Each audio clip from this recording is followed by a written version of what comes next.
Dan and Nate were good friends who often had the same taste in women on Gossip Girl. The friendship between them was awesome to see, even if it didn't last for the entire series.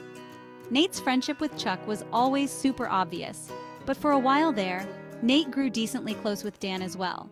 Here's a breakdown of some of the girls they both either dated or hooked up with. Serena van der Woodsen.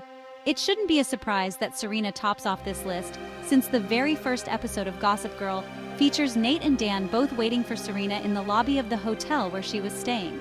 They were both hoping for a moment to see her and talk to her. At various times, Nate and Dan both had chances to date Serena, and they both went head-to-head against each other trying to win her heart. In the end, Serena married Dan, but she did also date Nate at one point beyond their drunken hookup at the Shepherd wedding. Blair Waldorf. The relationship between Nate and Blair was super serious for years, until they realized they were growing apart. They decided they didn't want to take their romance out of high school beyond senior prom. Still, they invested a lot of time into each other and had big plans for the future.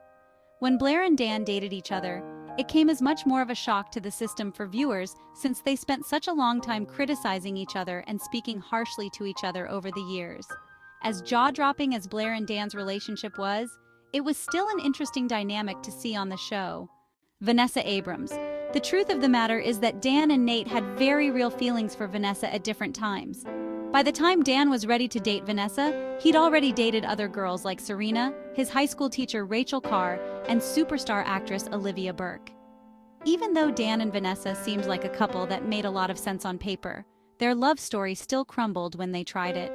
Vanessa and Nate's connection was also incredibly deep, since they were always supportive of each other and continually excited about spending time together. But they broke up because Nate admittedly wasn't ready for the relationship. Ivy Dickens. Nate and Dan both had brief romantic connections with Ivy, even though nothing of value developed for either one. Ivy grabbed Nate for a kiss when she was trying to hide from her ex-boyfriend, Max Harding. There was no way things were going to work out between them, since she was still going by the name Charlie Rhodes when she first kissed Nate.